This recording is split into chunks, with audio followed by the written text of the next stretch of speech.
and welcome to AUC's weekly news bulletin. This is Inji Mohib. Today's headlines include AUC's International Day celebration, the protests taking place in Algeria, and AUC's commemoration of the 1919 revolution.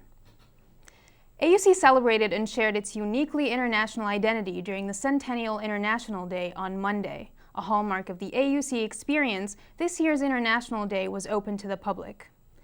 The event included representatives from the 30 participating countries. Attendees sampled a variety of cuisines from around the world and enjoyed live music and dance performances. International Day, so I'm here to celebrate my culture, to celebrate humanity, to celebrate life.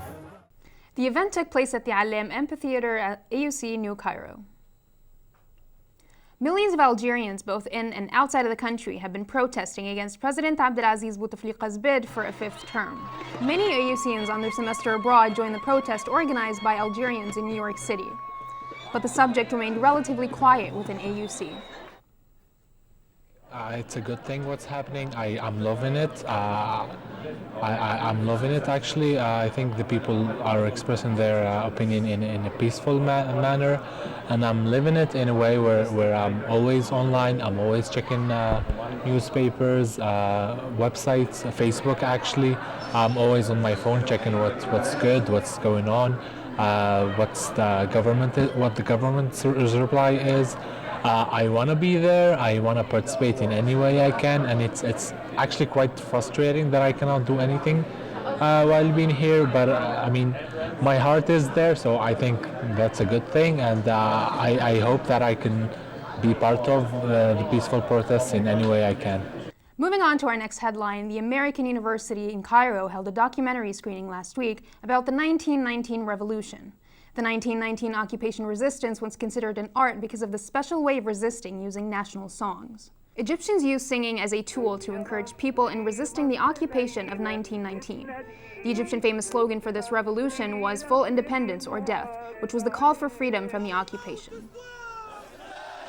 حاجة اسمها غناء وطني بالشكل الصريح، بمعنى إن مثلا علشان يتم الغناء لمثلا زعيم زي زعيم سعد زغلول ما كانوش يقدروا يصرحوا باسم سعد زغلول مباشرة داخل الأغنية، ولكن كان اللي بيحصل إن هم يعملوا كلمات فيها إيحاء أو تورية لسعد زغلول. Egyptians used these songs and slogans to criticize the ruler and keep their enthusiasm high during the resistance. This was all for our news bulletin today, but stay tuned for our interview with AUC student and movie critic Yasmin Mamdouh.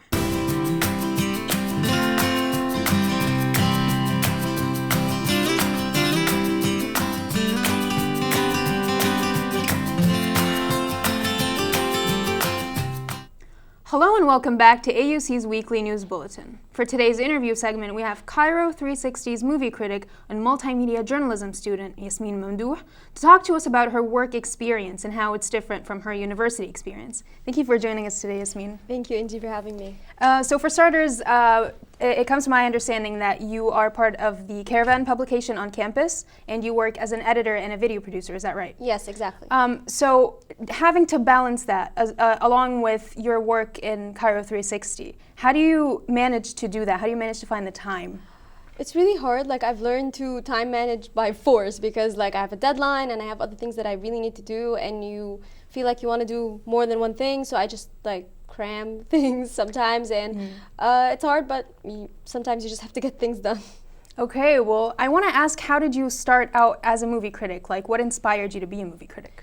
Well, it started in the Caravan. I saw a movie and I really wanted to write a critique about it because it was a really bad movie. I remember it was a horror movie, and I thought I was infuriated because I paid so much money to see it because of the cinema ticket, and then I felt that I wasted all my money, so I really wanted to get back at the people. So I wrote an article in the Caravan about how bad the movie was, and then I wrote more than one article, and I was starting to they were all film reviews. And then I saw the ad for they wanted a film reviewer in Cairo 360, and I applied, and fortunately I had a lot of reviews they can look at, and then here I am. That's interesting. I mean, your first movie reviewing experience was a negative one, but what makes a good movie in your opinion?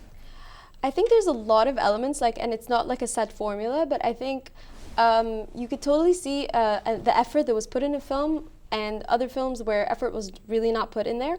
You could completely see if the director was really on board and he was involved, if you could see that the writers didn't just write something that's going to sell. So it's not just like about selling, it's more about like movies that will be remembered, I think.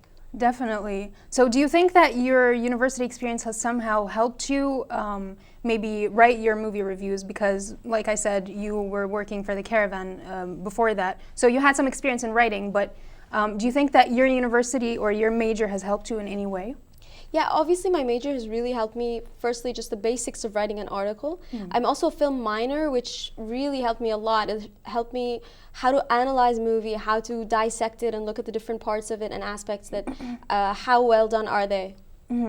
Well, okay, so I want to ask, like, what would you say are the differences in quality between an Egyptian movie and a Hollywood movie? And before that, do you mainly review Egyptian movies or American movies? Foreign movies? I usually review foreign movies because I work in the English section. Sometimes I do review Arabic films on occasion. I think obviously they have a bigger budget and obviously they have more equipment that would really help them in Hollywood. But I think recently a lot of films have been trying to catch up, especially when it comes to cinematography and lighting and how to frame like scenes. I think this has become a lot better in Egyptian films. But specific ones, not everyone, not all films, obviously. Definitely, definitely. And so are you planning to continue working as a movie critic once you graduate, or do you want to pursue something else? I honestly don't have a lot of plans like most graduating students. I like it for now and I think it's a good idea and I really like movies. But I think at one point, obviously I'm gonna want to do something else, maybe go into the thing I'm really wanting to do right now is travel writing or documentary filmmaking is something that I really want to delve into also.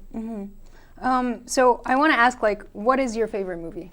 Absolutely. I can't choose a favorite movie. Like I always have a certain like a favorite movie for a certain part of my life. Like for a couple of months, that's my favorite movie, or like a couple of months, that's my favorite movie.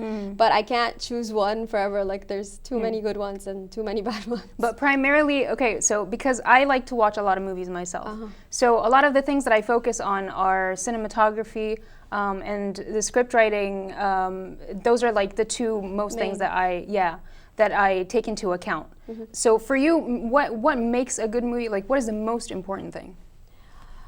I think characterization is the most important thing, because if I don't sympathize with the character and I don't remember the characters, then I'm not going to remember the movie. I'm not going to have any emotions. It's not going to leave any impact on me. And if that happens, then the movie's really, what's the point?